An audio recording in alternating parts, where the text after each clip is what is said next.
Hello, this is Renee, and Tom and I are on the Ultimate World Cruise, and we just docked in Cape Town, South Africa. And we officially crossed from the Indian Ocean to the Atlantic Ocean. So, welcome to Cape Town, one of the most breathtaking cities in the world, nestled between the iconic Table Mountain and the vast Atlantic Ocean. Today, we are embarking on the ultimate adventure that'll take us through the city's rich history, natural wonders, and unforgettable experiences. As we wait for the harbor pilot to board the ship, we are suddenly greeted by a spectacular water salute from the fireboat. The jets of water created an arching spray in a traditional maritime welcome, which is reserved for special arrivals. Since we are overnighting in Cape Town, we didn't have to rush through our 8-hour excursion. Cape Town, known as the Mother City, was established in 1652 by the Dutch East Indian Company. Its vibrant history is a melting pot of cultures shaped by its strategic location as a crossroads of Europe, Asia, and Africa. We took a quick drive-by of all the colorful houses on the way to Table Mountain. Our journey begins with the majestic Table Mountain, standing 3,563 feet or 1,085 meters above sea level. This flat-top mountain, one of the new 7 wonders of nature, offers a panoramic view that is simply out of this world. But how did this iconic mountain form? Let's delve into its fascinating geological history. Table Mountain is over 260 million years old. It was formed through a series of geological events, including sedimentation, volcanic activity, and erosion. The mountain's sandstone base was laid down under ancient rivers, while the granite core formed from volcanic magma. Over millions of years' erosion, it shaped its distinctive flat top. We got our ticket ready to take the gondola up to the top of Table Mountain. But first we had to walk up a ways even to get to the gondola. Here comes the gondola down. There are 2 of them that run on opposite sides of the platform. The gondola holds about 63 people. Here we go. These views are amazing. The gondola turned 360 degrees so everyone could have a view.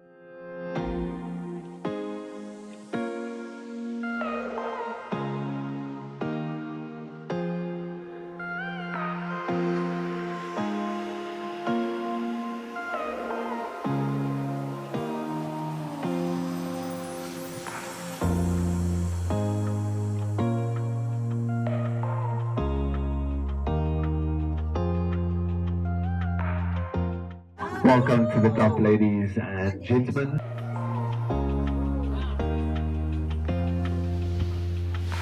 From here you can see Robben Island, a UNESCO World Heritage Site, which played a significant role in South African history. Robben Island was used as a prison from the late 17th century, but it was most famous for incarcerating Nelson Mandela for his 18 of his 27 years in prison. Mandela's time on Robben Island became a symbol of the struggle against apartheid. Despite hard conditions, Mandela emerged as a leader and peacemaker, eventually becoming South Africa's first black president in 1994.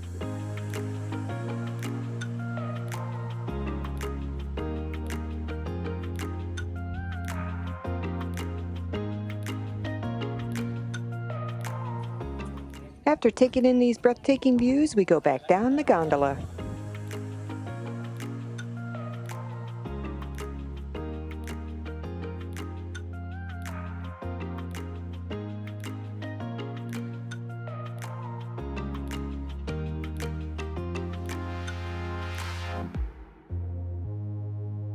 Fun facts about Camps Bay.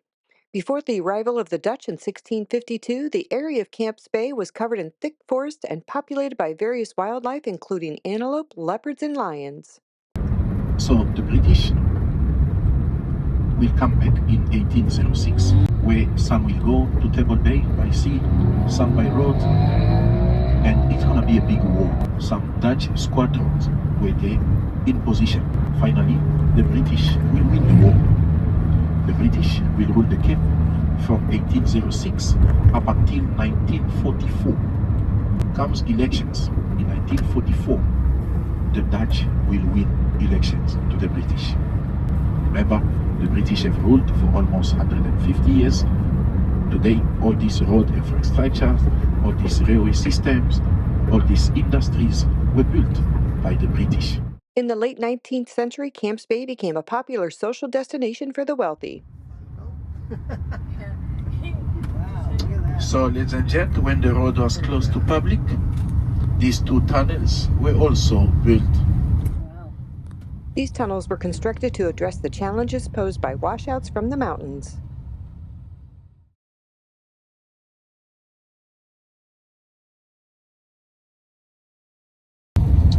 This is a beautiful beach called Noordhoek Beach. H-O-E-K means corner in Dutch. Corner. Noordhoek, northern corner. Unfortunately, on this beautiful beach, only surfers enjoy. Others don't because of strong current. We stopped at Simonstown, a charming coastal village known for its picturesque architecture and that resembles the French Quarter. It is home to famous Boulders Beach penguin colony. No trip to Cape Town is complete without visiting Boulders Beach, which is home to a colony of African penguins. These charming birds have been residents here since 1982. African penguins are the only penguin species in native Africa. They are currently classified as endangered, with only around 13,000 breeding pairs left. Conservation efforts at Boulder Beach aim to protect their habitat and ensure their survival. Watching these penguins waddle along the beach and dive into the sea is a heartwarming experience. Yes, so many years ago, these cold African penguins left the Antarctica. Some went to South America in Chile, some went to Australia and New Zealand, and some went to here in Southern Africa.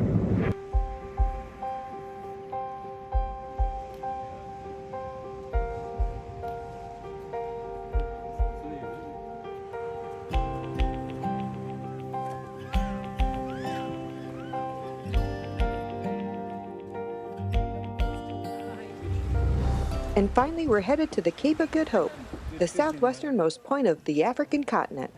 Known for its dramatic scenery and historical significance, this spot was once to believe the dividing point between the Atlantic and Indian Oceans.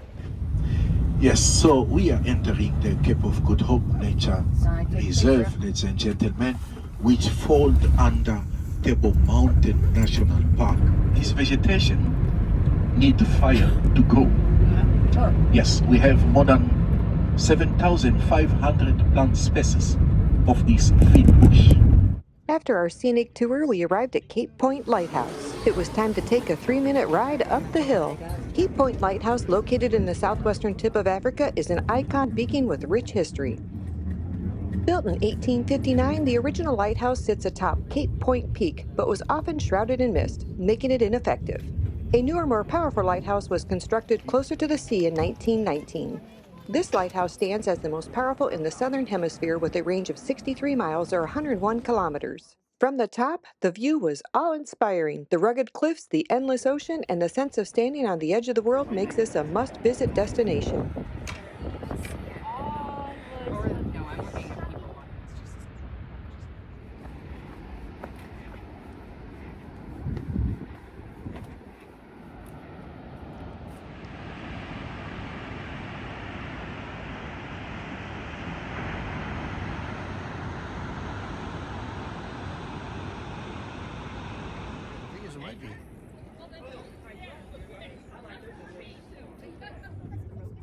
Time to take the 3-minute ride back down. The Cape of Good Hope was first rounded by the Portuguese explorer Bartholomew Dias in 1488. It was originally named the Cape of Storms due to the treacherous seas that made it one of the most dangerous shipping routes in the world. Strong currents, rocky coastlines, and sudden storms pose significant hazards, leading to a number of shipwrecks over the centuries. We never thought we'd see wild ostrich right next to the ocean.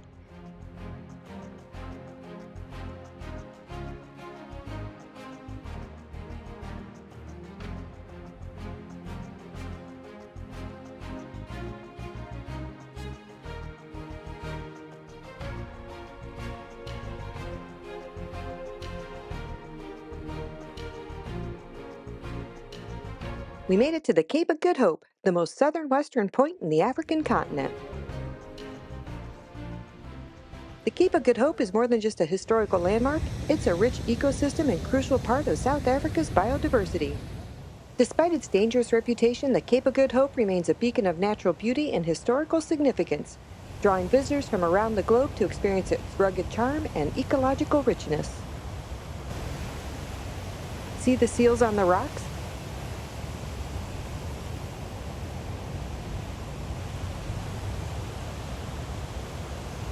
The Cape of Good Hope was just stunning. We ran across some baboons on our way out.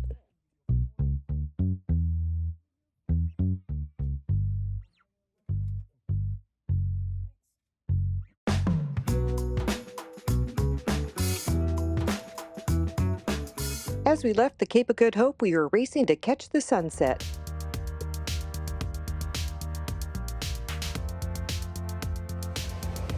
This spot offered an unparalleled view of the sun dipping below the horizon. Since this was an overnight stay in Cape Town, we had the next day to explore the local area, which of course was the mall. Once we got back to the ship, Memorial Day was celebrated. U.S. national anthem, please welcome Dan Sugimoto. Oh, say can you see for the land of the free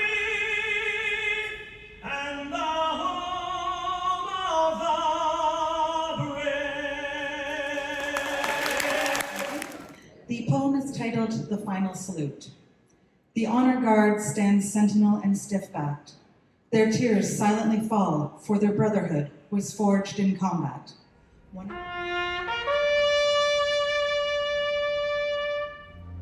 If tomorrow all my things were gone, I worked for all my life, and I'm proud to be an American, where at least I know I'm free. God bless the USA.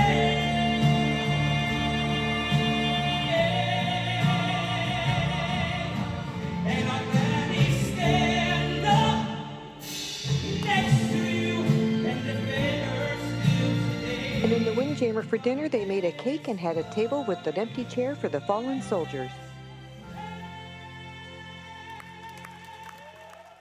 That evening, it was time for the Royal Caribbean Entertainers. Satisfaction, never knowing who to cling to when the rain sings. 'Cause sometimes I'm gonna get to ya, 'cause sometimes I'm gonna get to ya. Saturday night and we in the spot. Don't believe me, just watch.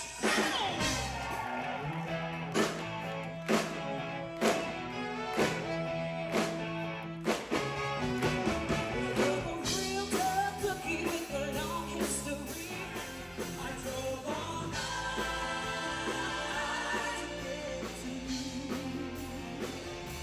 Is that alright? It's time to say goodbye to Cape Town. Since we boarded in Miami, we've traveled 49,944 nautical miles, or 57,474 land miles, or 92,496 kilometers. Thank you for joining us on this ultimate Cape Town adventure. If you enjoyed this video, don't forget to like, comment, and subscribe for more travel experiences. See you at the next port.